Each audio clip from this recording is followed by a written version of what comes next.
La semaine dernière, je vous ai proposé la première partie de mon échange avec Marlène Giandolini autour des plaques carbone et des super shoes sur route et en trail. Pour résumer, on a dit que les plaques étaient efficaces seulement avec une certaine vitesse de course minimum et que par conséquent en trail, elles étaient inutiles voire délétères. Mais dans cette première partie de l'épisode, j'ai pas pu vous donner une vision complète de mon invité, car je me suis efforcé de me concentrer sur 2 de ses publications scientifiques. Marlène est sport scientist chez Salomon, et comme elle le disait, son rôle est de produire des connaissances sur, par exemple, la chaussure de route et de trail, mais dans un but précis, celui de participer, avec d'autres équipes, à des prises de décision dans le développement des produits de demain. Par exemple, les connaissances acquises dans leur article publié en 2022 sur les clusters de répondants et non répondants aux plaques carbone ont permis le développement de 2 modèles aujourd'hui commercialisés. Et c'est cette facette du métier de Marlène Giandolini, dont j'ai fait abstraction dans la partie 1, que je souhaite explorer dans cette partie 2. C'est quoi le rôle d'une sport scientist dans le quotidien d'une grande marque de l'outdoor comme Salomon? Comment des données, récoltées dans leur laboratoire et publiées dans des journaux scientifiques, sont injectées dans les réflexions autour d'un produit? Quelles sont les grandes étapes qui permettent de passer d'une découverte à une paire de chaussures finie et comment assumer des choix dans ces produits qui vont parfois à contre-courant? C'est à ces quelques questions que je voulais répondre, mais Marlène m'a offert bien plus que ça, en abordant des sujets comme qu'est-ce que la performance d'un point de vue philosophique? Est-ce que c'est juste gagner une course? Ou comment on fait pour satisfaire à la fois les coureurs et coureuses lambda et les membres d'une team élite? Donc quelques minutes après le premier enregistrement, toujours confortablement installé chez Salomon, je me suis assis et j'ai encore bu les paroles de Marlène. Et c'est ça que je vous propose ici. Je m'appelle Cyril Forestier, je suis entraîneur de trail et pratiquant, mais surtout docteur en sciences du sport. Vous êtes dans Courir Mieux, le seul podcast de trail qui vous aide à progresser grâce à des conseils fiables basés sur la science, et je suis ravi de vous présenter ce Scientific Day partie 2. Avant de commencer, je remercie Suunto, partenaire de Courir Mieux pour la saison 2 du podcast et qui rend la réalisation de cet épisode possible. Suunto, c'est du matériel de pointe pour vos entraînements et vos aventures outdoor. Leurs équipements offrent de nombreuses fonctionnalités super utiles en trail, comme le suivi du kilométrage des chaussures grâce aux tags. Et aujourd'hui, Suunto et moi vous proposons de mieux comprendre le sujet des plaques carbone en trail et sur la route. Marlène, on se retrouve dans cette partie 2, ça va toujours ? Bah, impeccable. Super. Je te propose... Alors, j'allais te proposer de sauter les présentations. Mais en fait, je vais être obligé parce que dans la première partie, tu t'es présentée en tant que chercheuse avec tes thématiques, ta thèse, etc. Et là, j'aimerais bien savoir... J'aimerais bien que tu te présentes en tant que sport scientist chez Salomon aujourd'hui. Donc, tu es spécialisé dans l'interaction entre le corps et la chaussure. Est-ce que tu peux nous dire un peu plus quel est ton métier ici, quel est ton rôle au sein de cette grande entreprise? Ouais, bah mon rôle, donc comme tu l'as dit, hein, je suis sport scientist. À la base, maintenant, je m'occupe un petit peu du labo, donc on a une petite équipe de 3-4 personnes, si j'inclus ou pas les thésards aussi qu'on encadre.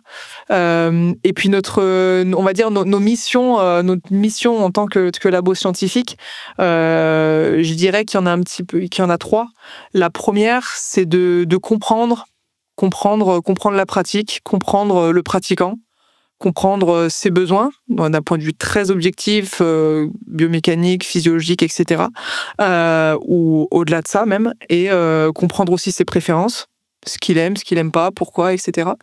Donc on a vraiment ce rôle principal qui est très lié à de la recherche principalement appliquée, où à ce stade-là, on va pas du tout parler du produit, de la solution technique, etc. Mais on va plus chercher vraiment à être très empathique et comprendre qu'est-ce qui fait que quelqu'un est plus performant, moins performant, va se blesser, ne va pas se blesser, etc. Donc voilà, donc ça c'est un petit peu notre premier rôle. Notre deuxième rôle, ça va être ensuite de transformer un petit peu toutes ces nouvelles connaissances, ces données en solutions. Donc là on travaille vraiment en collaboration avec des développeurs, des designers, aussi avec des marketing, parce que parfois la transformation c'est pas un concept technique, mais ça peut être aussi une nouvelle voie d'exploration, une nouvelle opportunité. Donc voilà, donc on a vraiment aussi ce rôle qui est hyper important de transformation, parce que voilà, la réalité aussi, comme je le disais dans la première partie, c'est que on n'est pas là pour faire de la recherche pour faire de la recherche. On n'est pas un laboratoire académique. Donc voilà, on se doit aussi de concrétiser ce qu'on explore. Et là, la troisième mission qu'on va avoir, c'est plus quantifier un bénéfice pour des projets très spécifiques. C'est-à-dire c'est quelque chose auquel on essaye de vraiment s'attacher. Quand on apporte quelque chose de nouveau, c'est de démontrer et de quantifier ce qui va vraiment apporter à l'usager dans son expérience. Est-ce que dans la dernière partie que tu viens de mentionner, la troisième axe, c'est un espèce de rapport coût-bénéfice, à quel point est-ce que ça vaut le coup de s'investir là-dessus, ou est-ce que c'est pas exactement ça, j'ai mal compris? Non, c'est plus quelque chose qu'on va essayer de communiquer, on va dire, aux utilisateurs, d'expliquer, en fait. Le but, c'est d'expliquer surtout notre point de vue, en fait.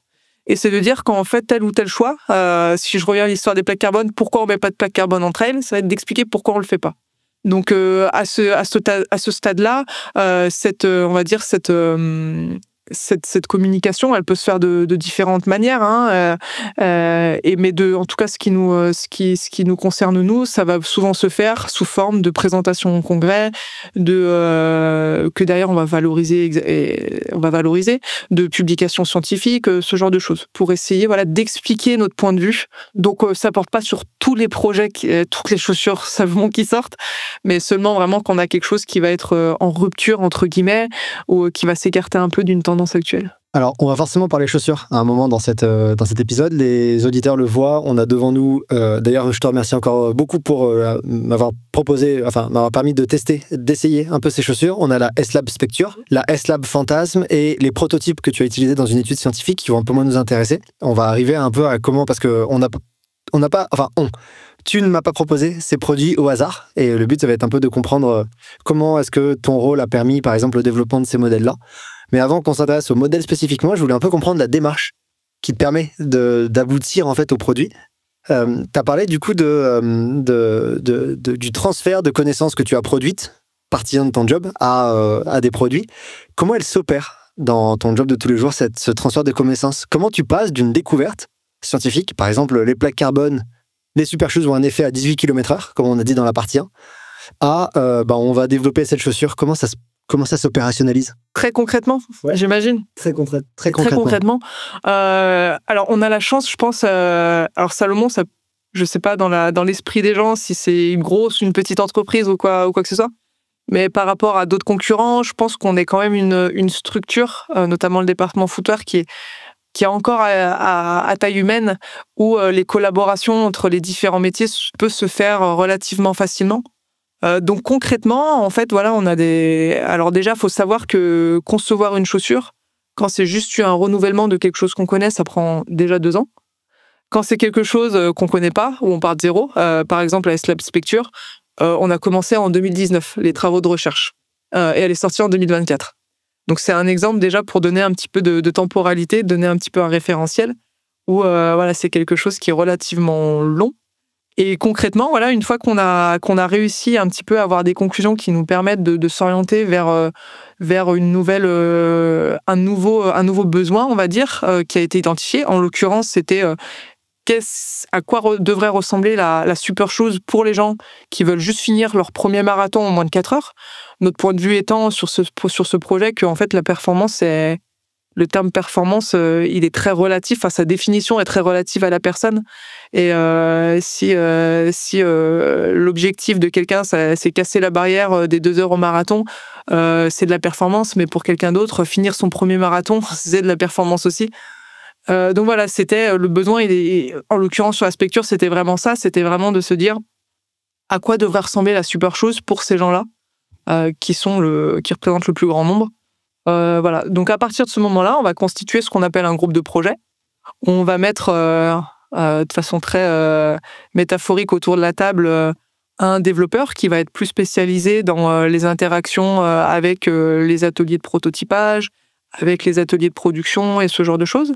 On peut mettre aussi des experts de la matière, des matières qui vont nous permettre de faire la semelle, donc plutôt des polymères, etc., des mousses, mais aussi des experts matières qui vont nous permettre de faire ce qu'on appelle la tige de la chaussure, donc la partie qui enveloppe le pied. On met forcément aussi des designers qui vont nous permettre aussi de concrétiser le design final. Et aussi, on avait pour ce projet des gens qui travaillaient en simulation numérique. en simulation numérique pour essayer de converger, d'explorer un grand nombre de solutions en très peu de temps et de converger vers plusieurs options. Donc le principe de la simulation numérique, c'est un petit peu ça, hein, c'est d'arriver à simuler quel pourrait être le bénéfice de tel ou tel paramètre, tel ou tel ajustement au niveau, je sais pas moi, de l'épaisseur de la semelle, des qualités de la matière ou quoi que ce soit sur un paramètre de sortie. Et donc voilà, c'est des choses qui nous permettent d'explorer un grand nombre de solutions et derrière de converger sur 4-5 options qu'on va prototyper. Et ensuite, concrètement, le prototypage, une fois qu'on a identifié plusieurs options, donc notamment pour cette chaussure-là, sur la table, on avait 4 options très différentes. Donc on les prototype dans un premier temps. On a la chance à l'ADC ici au siège de Salomon à Annecy d'avoir encore un atelier de prototypage qui nous permet de faire des prototypes ici. Donc, on va prototyper ces solutions-là en interne. On va les tester en laboratoire, sur le terrain, laboratoire mécanique, mais aussi biomécanique physiologique, sur le terrain aussi. Et puis après, voilà, petit à petit, on converge vers la solution finale qui répond au mieux à ce qu'on cherche. C'est super clair, je te remercie pour ces étapes. Je t'ai souvent entendu parler d'une approche multidisciplinaire dans tes travaux et également dans ce que vous faites ici, bioméca, physio. Tes publications sont souvent d'ailleurs à l'interaction entre plusieurs champs, même si moi je trouve qu'il manque un peu de psycho, mais on en reparlera, je suis peut-être biaisé. Comment est-ce que ces différents aspects, ces différentes disciplines interagissent dans les projets ici chez Salomon ? Les différentes disciplines, différents métiers ou différentes disciplines scientifiques ? Disciplines scientifiques, psycho, physio, bioméca. Est-ce que vous arrivez à faire... Est-ce qu'ils interagissent, par exemple, dans le développement d'une chaussure comme ça ? Ouais, alors ça interagit plutôt facilement parce que c'est les mêmes personnes qui font. Encore une fois, on est... je sais pas si les gens pensent que Salomon, c'est énorme ou à l'inverse, ça reste encore une entreprise qui, par rapport à d'autres concurrents, est petite. Mais encore une fois, en termes de ressources scientifiques permanentes chez Salomon, on est 4 personnes. Une personne qui va être plutôt experte des aspects biomécaniques, physiologiques. Une personne qui va être experte de tous les aspects, ce qu'on appelle plutôt sciences comportementales, avec de l'analyse sensorielle et ce genre de choses.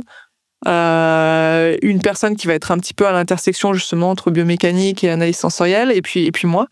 Donc c'est relativement facile de toucher à tout parce que c'est les mêmes personnes et qu'on est une petite équipe où on collabore au quotidien et voilà, c'est vraiment je pense que c'est notre force, c'est que on essaye de pas se siloter dans les projets, mais plutôt de faire en sorte que chacun apporte son expertise dans chaque projet. Dans tes publications, tu explores régulièrement le rôle des réactions individuelles, des différences interindividuelles. On en a parlé dans la partie 1 juste avant, par exemple l'analyse de cluster que vous avez fait. Le but c'est, j'ai 100 personnes qui répondent, mais est-ce que je peux pas faire des sous-groupes pour encore mieux comprendre les individus ? J'avais 2 petites questions sur ça. Je te propose de poser une à la fois. Est-ce que tu arrives à intégrer cette variabilité interindividuelle dans les produits ? Est-ce que c'est par exemple ce qui différencie une chaussure S-Lab d'une chaussure qui n'est pas S-Lab ? Pour reprendre les gammes Salomon, comment ça se passe ? Ouais, je pense que c'est exactement ça un petit peu notre point de vue et notre philosophie globalement chez Salomon et ça décrit plutôt bien aussi la façon avec la faction avec laquelle on travaille dans le labo. C'est qu'on pense, notre point de vue, c'est que une chaussure ne répondra pas aux besoins, aux préférences. Parce qu'encore une fois, les deux nous intéressent. On s'intéresse aux besoins d'un point de vue très objectif, comme de la dépense énergétique, des contraintes articulaires. La préférence, c'est-à-dire j'aime ou j'aime pas. Et voilà, notre conviction, c'est qu'une chaussure ne répond pas à tout le monde et ne convient pas à tout le monde. Donc on essaye d'être très spécifique dans la façon dont on va construire notre gamme et justement d'essayer de couvrir les besoins, les préférences du plus grand nombre et de tous les clusters dans la mesure du possible. L'exemple très concret à ça, c'est ce qu'on a sur la table avec la S-Lab Fantasme et la S-Lab Specture. C'est-à-dire qu'on a 2 ce qu'on pourrait qualifier à notre sens de super shoes. Une qui va plutôt être faite pour l'élite et les gens qui vont vouloir courir c'est pas une barrière qui est figée en soi, mais on va dire pour caricaturer un peu la chose, en dessous de 3 heures au marathon. donc qui est une partie de la population.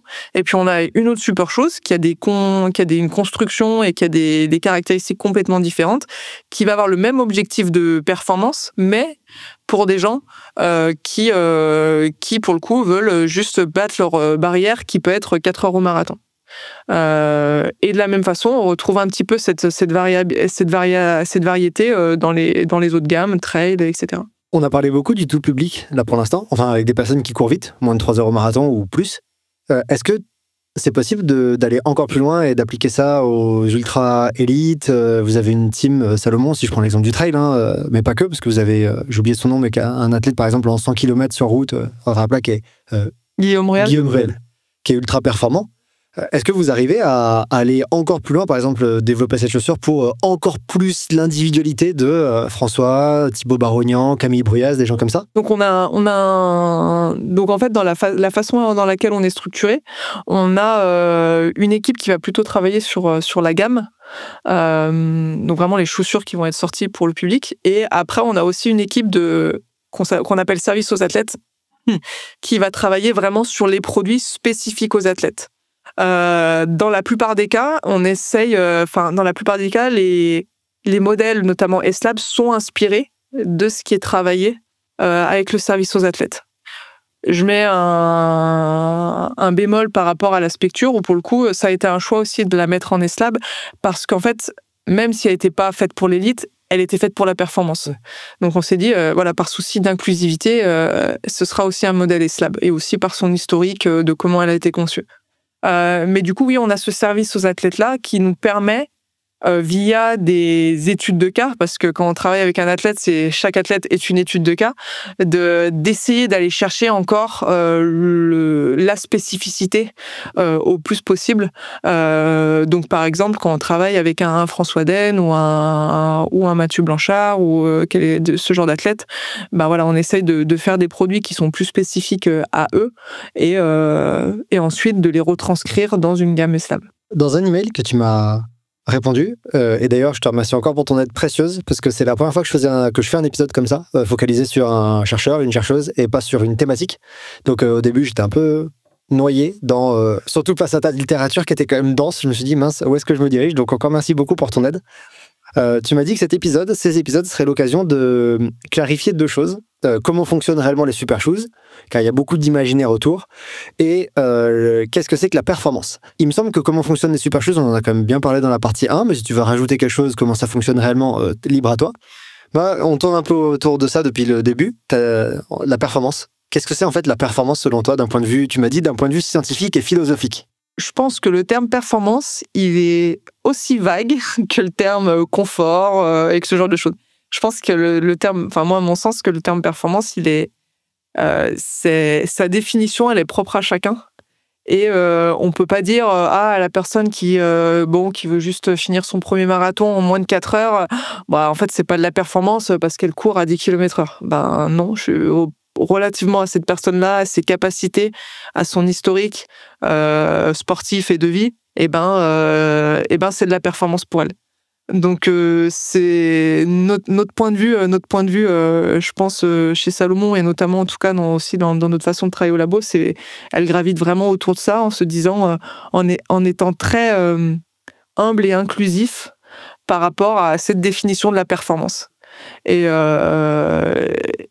ne pas se limiter à des métriques chrono ou quoi que ce soit pour dire ça c'est de la performance et ça l'est pas, parce que dans ce cas-là on pourrait se dire un Mathieu Blanchard, un François Den, un Jim Wesley, c'est pas de la performance, il court à 8 km/h. Enfin, je pense que personne peut trop dire ça non plus. Oui, ou il fait pas podium, c'était pas une performance. Voilà, c'est pas de la performance parce qu'il fait pas un podium. Donc non, nous on essaie vraiment de considérer la définition de la performance pour l'individu. Et dans notre démarche aussi, comme je le décrivais au début, dans notre première mission qui est de compréhension aussi des facteurs de performance, c'est de dire quels sont les facteurs de performance pour un trailer qui vise un top 30 sur un ultra, pour un trailer qui vise moins de 30 heures à l'UTMB, pour un trailer qui veut juste finir l'UTMB, quels vont être ces facteurs de performance-là, pour quelqu'un qui veut finir son marathon en moins de 4 heures, comme je le disais. Et mon point de vue, c'est qu'en fait, c'est une question de pondération entre plein de facteurs qui vont être communs. La performance, sur toutes ces activités-là, on va retrouver les mêmes facteurs. Mais je pense que ce qui va différer d'une pratique à une autre et d'une population à une autre, c'est la pondération de ces facteurs-là. Et dans ces facteurs, la liste, je peux en lister quelques-uns, mais je pense qu'il y a plein d'autres chercheurs qui vont être beaucoup plus pertinents que moi pour parler de ça, mais à mon sens, dans tous ces facteurs-là, il peut y avoir forcément des facteurs physiologiques, des facteurs environnementaux, des facteurs psychologiques, des facteurs cognitifs, des facteurs morphologiques, des facteurs de la nutrition. Et il y a tous ces facteurs-là qui vont être mélangés, qui vont être, à mon sens, communs aux différentes pratiques et aux différentes populations. Mais la différence, c'est quelle est la pondération de chacun de ces facteurs-là entre un groupe et un autre. Et si je prends le cas du trail, on peut avoir les mêmes facteurs de performance entre la performance pour un maratrail et pour un ultra, mais la pondération de ces facteurs-là, elle va être complètement différente. Je pense, je sais pas moi, la gestion par exemple des troubles gastro-intestinaux, on en parlait tout à l'heure, elle va pas avoir la gestion de ça, elle va pas avoir la même importance si je suis sur un format court que sur un format long. Les qualités physiologiques, VO2 max, etc., vont pas avoir la même importance pour performer sur un ultra ou pour performer sur une courte distance. Donc voilà, je pense que on essaye, en tout cas on s'efforce de trouver, d'identifier un peu la pondération de ces facteurs-là pour chaque pratique et chaque population. Parce que pour une pratique, en fonction de la population, ça peut aussi encore être différent. Et vraiment de pas se dire la performance, c'est juste une histoire de chrono, quoi. J'avais 2 réactions, voire 3. J'essaie de m'en souvenir de toutes. Désolé, c'était trop bien. La première, c'est qu'à la base, au tout début, un peu d'historique qui courait mieux, le slogan, c'était « comprendre pour performer ».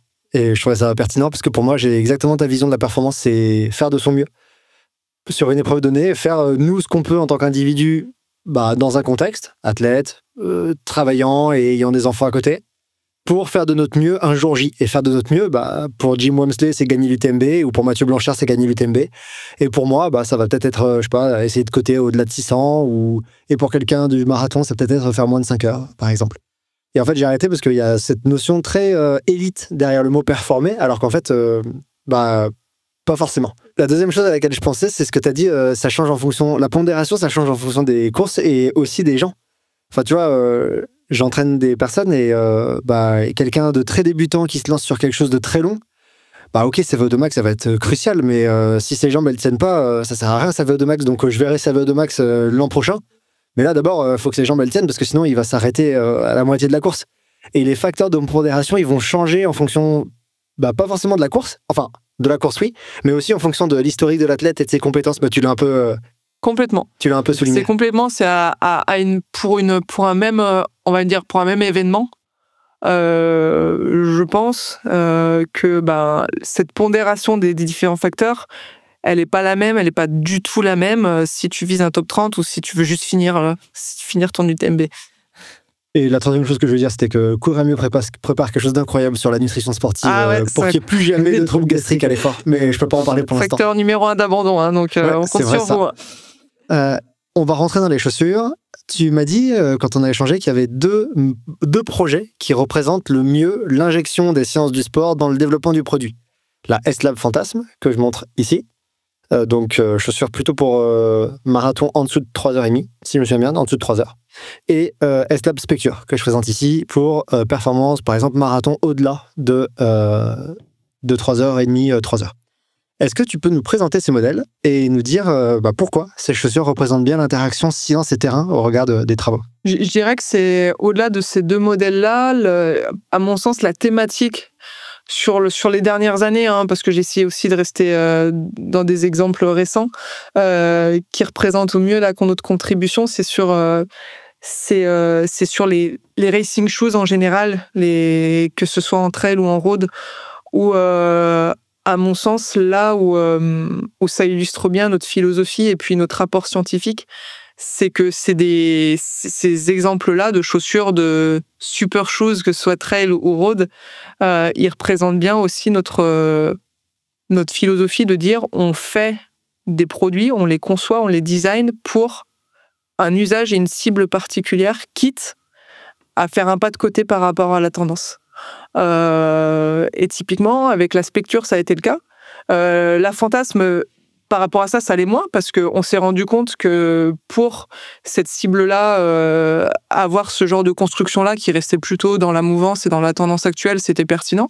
Donc la Fantasme, voilà, c'est la chaussure de, on va dire, de course sur route destinée à l'élite. Et puis la Specture, c'est son penchant, mais plutôt pour les personnes qui vont avoir des allures de course plus faibles. Et donc oui, voilà, à mon sens, ce travail-là autour des super shoes, encore une fois, que ce soit road ou trail, elle illustre bien notre démarche scientifique et puis aussi notre volonté chez Salomon, qui est de concevoir une chaussure pour un besoin spécifique et pour un usage spécifique, quitte à, encore une fois, à faire, je me répète, mais à faire un pas de côté par rapport à la tendance actuelle. On en a parlé dans la partie 1, dans tes études, et par exemple celle en cluster, tu montrais qu'il y a des gens qui répondent aux chaussures plaquées, des gens qui répondent pas aux chaussures plaquées, c'était en gros un tiers, et que c'était globalement la vitesse de course qui expliquait pourquoi des gens répondent ou pas.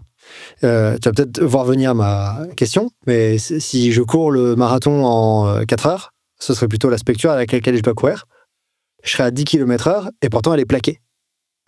Pourquoi ? En fait, qu'est-ce qui vous a amené à faire ce choix ? Alors, pour entrer un peu plus dans le détail de la Specture, ce qu'on a essayé d'optimiser. Donc, ce qu'on s'est rendu compte dans les phases de recherche, il y a plusieurs choses. C'est déjà, par rapport à l'étude dont on a parlé sur l'épisode d'avant, c'est que les personnes qui couraient plutôt aux alentours de 10-11 km/h, elles avaient besoin, entre guillemets, pour être efficaces d'un point de vue énergétique, d'une raideur de chaussures plus faible que les personnes qui couraient à 15-18 km/h. Donc, c'est-à-dire que là où avec la Fantasme, on a une plaque carbone qui va apporter beaucoup de rigidité et tu peux essayer, c'est impossible de la plier à la main à l'avant du pied. Oui, il y a une plaque dans la Specture, mais elle est moins raide. Je ne vais pas y arriver avec le truc. Mais elle est moins raide. Mais elle est moins raide et justement, ouais, vas-y. Puisque je pourrais mettre l'autre. Ok, là, ça bouge un peu. Voilà. Je vais pas forcer non plus, mais faut remarquer que c'était pas grave de forcer, mais. Si elle se pliera pas au méta. Ah ouais. Okay. Donc en gros, au niveau de la raideur longitudinale de la chaussure, oui, il y a une plaque à chaque fois, mais qui ont des rigidités différentes et qui permettent du coup une amplitude des métatarses différentes. Et ça permet justement de faire en sorte que elle soit adaptée à des vitesses, des allures de course plus faibles. Okay. Donc c'est pas la même plaque. C'est pas la même plaque, exactement, c'est pas la même plaque. Et au-delà de la plaque, encore une fois, c'est plus le comportement mécanique qu'il faut regarder. Et du coup, la raideur en flexion de la Specture est plus faible que celle de la Fantasme, parce que de ce qu'on a vu justement du papier dont on parlait tout à l'heure, c'était plus bénéfique pour ces personnes-là. La deuxième chose qu'on a adaptée, c'est la géométrie de la semelle, notamment en termes de largeur. C'est-à-dire, ce qu'on s'est rendu compte aussi, c'est que les personnes qui étaient plutôt sur des profils à courir à 10 km/h sur le marathon, elles avaient des profils musculaires, des qualités musculaires différentes et étaient peut-être moins aptes à contrôler de l'instabilité sur la durée. Là où sur une Fantasme, on a une semelle à l'arrière qui est très étroite, avec une relève qui vient vraiment sous la cheville ici, une relève arrière qui vient sous la cheville ici. Ici, on a le rocker arrière. Voilà, on a en fait une chaussure, elle a un rocker avant, et un rocker arrière. Donc là, le rocker arrière de la Specture, il est un peu plus en arrière, et la semelle. Il y a les gens qui le verront en vidéo et pour les personnes qui écoutent. Mais voilà, la semelle est plus large aussi, justement pour essayer d'apporter plus de stabilité, notamment au moment de l'impact initial. Ouais, ça se voit clairement. Maintenant que tu le dis, ça se voit clairement. J'avais pas fait attention, mais oui. Donc ça, c'est le deuxième point. Le premier point, c'est quel niveau de raideur on donne à l'avant du pied. Ok. Donc moins de raideur pour la Specture. Et puis, quel niveau de stabilité on apporte à l'arrière. Donc une plateforme un peu plus stable au niveau de l'arrière-pied pour la Specture. Et la troisième chose qui a été adaptée sur ce modèle-là... Sur la Specture, oui, pardon, je dis là, mais sur la Specture. Et là, c'est plutôt quelque chose d'assez... pour nous, empirique et logique, c'est que la Fantasme, les gens, ils vont passer entre 2 et 3 heures dans leur godasse. Okay, donc, on a des matériaux relativement légers pour gagner du poids, essayer de gagner la léger au maximum, assez léger, rêche, minimaliste, on va dire. Là où on s'est dit, sur une specture, les gens ils vont passer peut-être en moyenne 4 heures, 2 fois plus de temps dans la chaussure. Donc on s'est dit, il y a aussi quelque chose à faire par rapport au côté alors confort, même si pour moi ce mot c'est un peu comme performance, on peut mettre tout ce qu'on veut là-dedans, mais un peu plus padé, un peu plus moelleux au niveau du upper pour faire en sorte que la personne qui va passer 4 heures de temps dans sa chaussure, elle soit un peu mieux. Voilà, elle soit mieux. Donc c'est vraiment les 3 éléments qui diffèrent entre ces 2 modèles. Donc en fait, la logique, si je reprends ce que tu as dit, pour essayer d'avoir compris, vous êtes parti de vos résultats en 2022. Vous vous êtes dit, la Fantasme, c'est une super shoes, je veux pas dire classique parce que ça peut sonner dénigrant, mais qui a plus de similitudes avec les autres super shoes qu'on peut connaître, même si j'ai des questions là-dessus et je reviendrai dessus juste après. Comment est-ce que cette chaussure-là, au regard des résultats qu'on a obtenus, on peut la transformer en quelque chose de plus adapté au grand public avec en fait la specture? C'est ça, et en gardant les deux. Et pour nous, il n'était pas question de se dire c'est l'une ou l'autre, parce qu'en fait, elles ne répondent pas à la même chose et aux mêmes besoins et à la même population de coureurs. Donc la question n'était pas de savoir est-ce qu'on fait l'une ou l'autre, mais c'était plus de dire, encore une fois, quelle est la super chose pour le plus grand nombre. Ok. Il y a un évasement, un évidement dans la specture à l'arrière au talon et même au centre. Est-ce que c'est juste une logique de poids ou il y a un choix evidence-based derrière? Non, c'est beaucoup aussi. Alors, il y a 2 raisons à ça. Il y a une logique de poids, il y a une raison, il y a une logique aussi de permettre un petit peu plus de déformation à la matière, à la mousse, et par voie de conséquence d'avoir quelque chose où on améliore un petit peu la perception d'amorti. Pareil, l'autre élément qui change, c'est vrai que je l'ai pas mentionné, c'est sur les matières où ici on a des matières. La semelle de la Fantasme, c'est qu'une mousse à très faible densité et très résilience, mais du coup très molle. Là où on a un petit peu les deux matières, une plus visqueuse et une beaucoup moins dense sur la specture. Et la raison à ça aussi, c'était que quand on regarde d'un point de vue très pragmatique les morphologies des coureurs de la Fantasme et des coureurs de la specture, les poids corporels sont plus importants pour ceux de la specture. Et le risque à mettre que des matières molles, c'est qu'on va accentuer la déformation aussi de la mousse. Quand j'ai couru avec les chaussures, j'avais un peu presque honte de te le dire, et j'ai couru avec la specture et je me suis dit, j'arrive pas trop à sentir ce que je ressens avec la Fantasme. La Fantasme, il n'y a aucun doute, tu la mets, tu vas courir vite avec, ça réagit. Dès que tu passes les 14, 15, 16 km/h, ça réagit direct. La specture, je me disais, j'arrive pas trop à sentir les mêmes sensations de propulsion, etc. Et en fait, on en a parlé tout à l'heure, c'est parce qu'en fait, c'est une chaussure qui correspond, moi, à mes allures footing. Même si je suis pas un grand coureur, je fais mon footing autour de 10-11, qui va correspondre au marathon en 4 heures, voire un peu moins. Donc en fait, c'est peut-être ça qui fait que celle-là, la specture, pour moi, ça correspond à une chaussure que je peux utiliser sur un footing sans problème. Complètement. Et c'est exactement, et ça a un peu été on va dire un résultat parallèle, là, qu'on a fait un peu plus de tests terrain, etc., avec nos équipes testing ici. C'est que au début, on l'a testé sans arrêt, juste avec cette cible-là, moins de 4 heures marathon, 10-11 km/h, à des allures performantes pour ces personnes-là. Et en fait, il y a beaucoup de coureurs, des coureurs de très bon niveau, comme toi, qui quand même, qui ont dit, en fait, pour des sorties un peu plus footing, tempo pour eux, c'était une bonne traîner. Chou. Et c'est un peu au final un usage détourné, quelque chose qu'on n'avait pas pensé initialement, mais on a eu plusieurs retours comme ça de très bons coureurs qui disaient en fait c'est une super chaussure d'entraînement qui a un bon parce que eux ils ont pas forcément envie de courir tout le temps avec leur super shoes à plaque carbone pour des raisons la conserver, mais aussi pour varier parce que voilà. Et qui disait en fait c'est une très très bonne trainer shoe pour ces gens-là aussi parce que les allures sont plus faibles, encore une fois. Je me suis dit que quand j'ai eu ces sensations, je me suis dit que je vais vexer Marlène quand je vais lui dire ça, mais c'est parce qu'en fait je me disais je suis bien sur mes footings avec elle.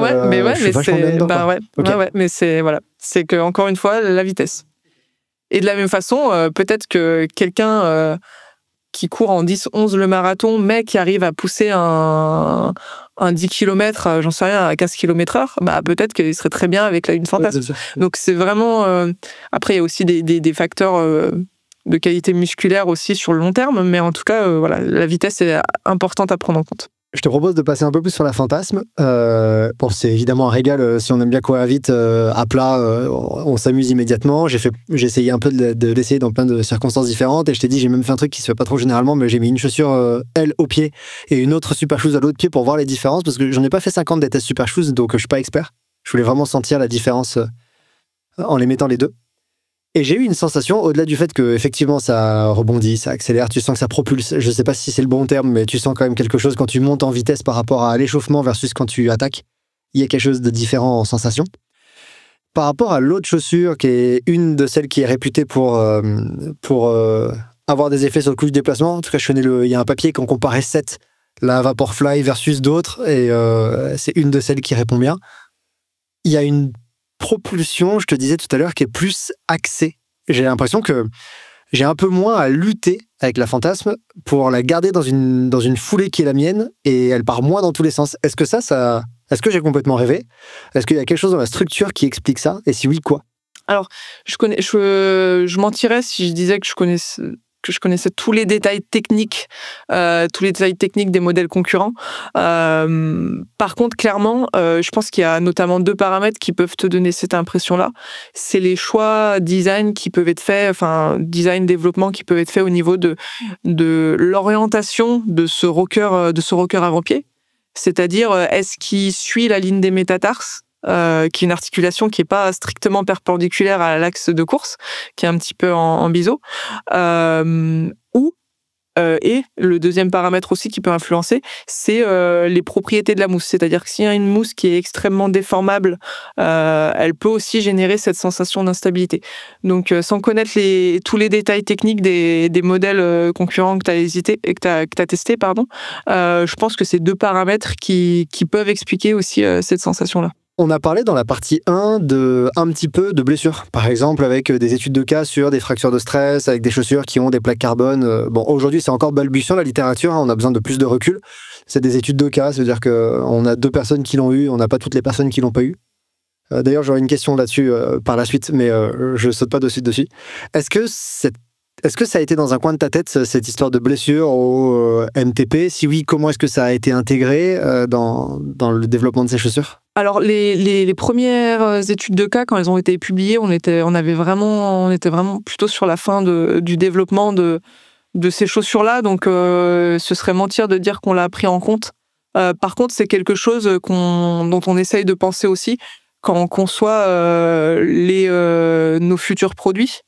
Et notamment ce qu'on appelle un petit peu les go-to shoes, c'est-à-dire la chaussure un peu traîneur que tu vas porter le plus souvent. C'est de se dire, essayer d'avoir une réflexion autour de la rigidité de cette chaussure-là au niveau de l'avant-pied, parce que c'est une chaussure qui va faire beaucoup de volume. Donc voilà, c'est des choses qu'on commence quand même à avoir une réflexion dessus. On le disait dans la partie 1, tu as beaucoup publié sur la fatigue et les patterns de course également, dans tes papiers par exemple en 2016. Il y en a où tu travailles sur la foulée, il y en a d'autres où tu travailles sur la fatigue en fonction de la foulée. Est-ce que ces travaux, ils t'ont amené à prendre certaines décisions vis-à-vis de ces chaussures quand vous les avez développées? L'élément qu'on a pris en compte quand même, tout de même, c'est surtout sur les drops. Donc c'est indirectement lié à la fatigue musculaire, mais on sait que le drop va influencer la façon dont on sollicite nos muscles et potentiellement derrière aussi la fatigue musculaire. Et sachant que 9 coureurs sur 10 en course sur route attaquent par le talon, on voulait un drop qui soit pas clivant et qui reste dans quelque chose d'adapté à ce type de pattern-là. On arrive doucement vers la fin de cette partie. Selon toi, à quoi ressembleront les chaussures dans le running d'ici 5 ans, 10 ans, à la fois sur route et sur trail? Selon toi, c'est quoi la direction que les chaussures prennent? Ouais, alors je sais pas si c'est la direction que ça prendra, mais en tout cas, j'espère que ça, à titre personnel, que ça ira dans cette direction-là. C'est plus sur essayer de casser cette dichotomie entre performance, entre produits performants et produits éco-responsables, où je pense qu'il y a énormément de croyances où on se dit si on a un produit qui est éco-responsable, il sera pas performant, si on a un produit qui est performant, il sera pas éco-responsable. Et voilà, moi, ce que j'aimerais voir venir, c'est des des produits et je pense que c'est possible qu'ils soient à la fois performants et à la fois éco-responsables dans la mesure du possible. Et ça passe totalement par des constructions plus simples, par des choses il n'y a pas besoin de faire des usines à gaz parfois. Ouais. Et avec des matériaux un peu plus, on va dire, vertueux.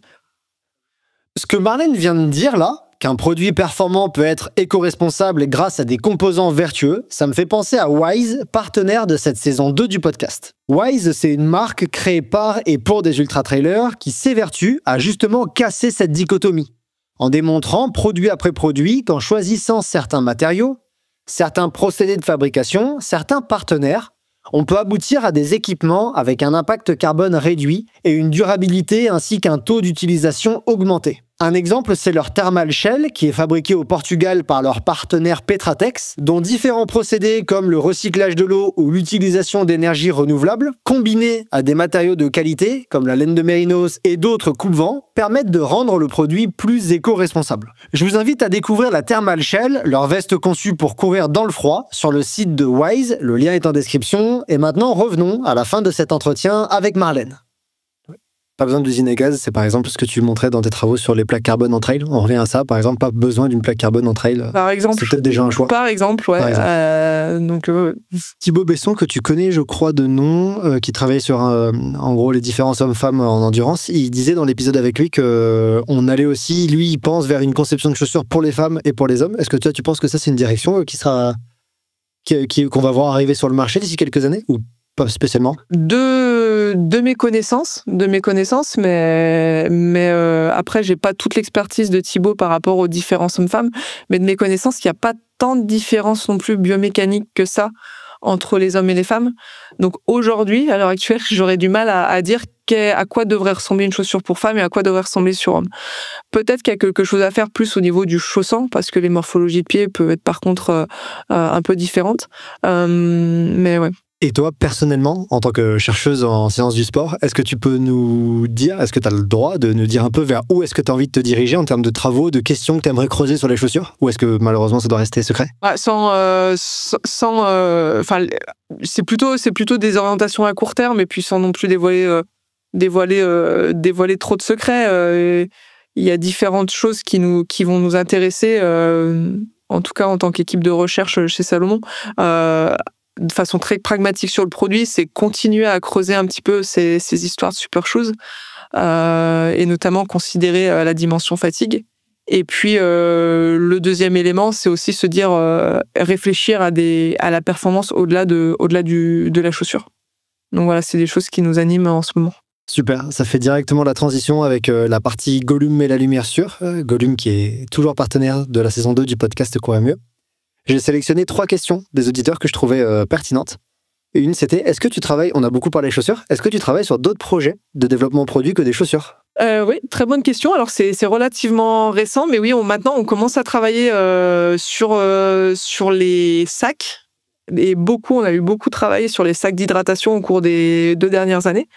Et puis aussi, plus récemment, voilà, on va commencer à travailler sur de l'apparel. Sur du vêtement. Ok, sac du Advanced Skin 12 que j'ai publié ce matin, le matin de quand on enregistre, donc les auditeurs pourront trouver en ligne. Peut-être que le Advanced Skin 12 dans 2 ans, 3 ans, 4 ans sera co-développé par Marlène. Est-ce qu'aujourd'hui, il y a certains matériels qui permettent de prévenir la fatigue neuromusculaire? Est-ce que ça existe? Dans tes travaux de 2016, tu montrais qu'il y en avait de la fatigue neuromusculaire après un trail court et un ultra. Jusqu'ici, il n'y a pas de surprise. On sait qu'il y a par exemple les manchons de compression, mais dans l'épisode que j'ai fait avec Fabrice, on était quand même très modéré sur l'impact des manchons sur la fatigue neuromusculaire. Mais il n'y a aucune data sur l'ultra. Là où en fait peut-être qu'un tout petit effet sur du trail court, il peut devenir gigantesque sur la fin d'un ultra. Est-ce que toi, tu as des datas en interne sur certaines choses? Est-ce que selon toi, il y a des éléments qui existent sur cette réduction de fatigue en trail? Comme tu l'as dit, c'est très difficile expérimentalement de démontrer que telle ou telle intervention va avoir un effet sur la fatigue, encore plus sur un ultra. J'ai 2 éléments de réponse à ça, par contre. Sur l'effet d'intervention sur la fatigue, il y a le premier qui est les manchons de compression. Donc effectivement, et puis d'ailleurs, c'est des études qu'on avait fait en collaboration avec Fabrice Verkusen de l'Université de Toulon. où on avait montré qu'en fait, les manchons de compression, ils permettaient de limiter les vibrations musculaires, notamment sur des phases de descente, et a posteriori aussi, qui permettaient du coup de limiter la fatigue neuromusculaire périphérique sur certains groupes. En fait, il faut savoir que les vibrations musculaires, c'est quelque chose qui est très inconfortable et elles sont générées au moment où notre pied tape le sol. Et en fait, pour contrôler ces vibrations musculaires-là, on va contracter nos muscles en quelque sorte. C'est un mécanisme qui s'appelle le muscle tuning pour limiter ces vibrations-là parce qu'elles sont perturbantes et inconfortables. Il faut s'imaginer en fait sur son vélo de route où on est sur une route très lisse, très goudronnée, donc tout va bien. Et puis d'un coup, on va arriver sur un chemin pavé. C'est insupportable au possible. Donc ce qu'on va faire, c'est qu'on va se crisper sur le guidon, on va contracter les muscles pour limiter ces vibrations-là. À une moindre échelle, c'est ce qui se passe aussi en course à pied. C'est qu'on génère des vibrations musculaires et donc on a une préactivation musculaire qui permet de les limiter et qui est les niveaux de dépenses énergétiques associés, c'est très compliqué de le quantifier, mais en tout cas qui pourrait être coûteuse énergétiquement. Et donc on avait vu que ces manchons, ils permettaient de réduire cette fatigue-là. Sur, je crois que c'était 40 minutes, après 40 minutes de course en descente sur tapis. Et l'autre élément aussi qu'on avait vu par rapport à ces vibrations musculaires-là, c'était avec une étude avec Saint-Étienne et avec l'équipe de Guillaume Millet, c'était que la raideur de la mousse de la semelle permettait aussi de moduler le niveau de vibration. Donc potentiellement aussi, on pourrait en avoir un effet à ce niveau-là, mais voilà, on n'était pas allé jusqu'à se projeter sur une fatigue générée après un ultra, etc. Tu parles à un grand fan de mousse raide, donc je suis très content de l'entendre. Et pareil, il y a des répondants et des non-répondants aux mousses molles et aux mousses raides. C'est comme les plaques, voilà. Oui. Dernière petite question, peut-être que tu n'as pas du tout la réponse, mais je me suis dit que j'allais la sélectionner quand même. 8 mm semble être le drop le plus courant chez Salomon. Est-ce que tu sais pourquoi ? Je pense... Alors, j'ai un peu honte de dire que je suis pas sûre, mais je pense que c'est pas faux. Je pense que ça doit être le plus courant. La raison à ça, c'est qu'on a des stacks pour la plupart de nos chaussures qui sont pas encore extrêmes dans le sens maximaliste du terme. On a des chaussures qui peuvent être qualifiées de maximalistes. On a une Ultra Glide, on a des Aeroglide. Ultra Glide là derrière. Exactement. On en a. Mais c'est vrai que dans la plupart de nos modèles, on reste quand même sur des stacks, donc des épaisseurs de semelle à l'arrière qui sont relativement traditionnels. Si on peut dire que traditionnel, moyen, ça veut dire quelque chose. Et le drop de 8 mm, c'est ce que je décrivais juste avant pour la Specture, c'est que c'est un drop qui va permettre de contenter le plus grand nombre. Que ce soit les personnes qui attaquent sur le talon, qui représentent à peu près 90% des coureurs, ou que ce soit aussi les personnes qui attaquent sur l'avant du pied, où forcément elles auraient plutôt intérêt à avoir des drops plus faibles, mais voilà, encore une fois, on essaie de contenter le plus grand nombre, donc le drop de 8 mm, c'est ce qui nous paraissait le moins clivant. Ok, merci pour ces réponses. Marlène, on va garder un petit moment, toi et moi, pour les abonnés Patreon et pour l'enregistrement tout public. Je te propose qu'on s'arrête ici. Je te remercie infiniment pour toutes ces réponses. Pour les auditeurs, c'était 2 épisodes passionnants. De rien, merci à tous. Voilà, c'est tout pour cet épisode sur le rôle d'une chercheuse en sciences du sport, Marlène Giandolini, dans le développement de produits chez Salomon. Je remercie For Endurance, mon partenaire nutrition qui soutient la saison 2 du podcast Courir Mieux. For Endurance propose un large choix de produits énergétiques de qualité que j'utilise personnellement et dont plusieurs gammes sont composées en respectant les recommandations de la science. Cette semaine, je vous invite à découvrir la boisson Energy Unit Drink 90 saveur cerise de Endurance qui propose 90 grammes de glucides par portion à un ratio 1,08 maltodextrine fructose. C'est typiquement la boisson que j'utilise sur les sorties longues et les compétitions, et pour la découvrir, le lien est en description de cet épisode. Je remercie également à nouveau les 3 autres partenaires de cette saison 2 qui n'existeraient pas sans eux, Gollum, Suunto et Wise. Si cet épisode vous a plu, je vous invite à rejoindre le Patreon de Courir Mieux qui m'aide également à produire ces contenus et vous donne accès à des enregistrements exclusifs contre une participation de 7 € par mois. On se retrouve la semaine prochaine pour un épisode sur l'utilisation de la caféine en trail et en ultra. Et d'ici là, n'oubliez pas que selon Edwards Deming, sans donner à l'appui, nous ne sommes qu'une personne de plus avec une opinion.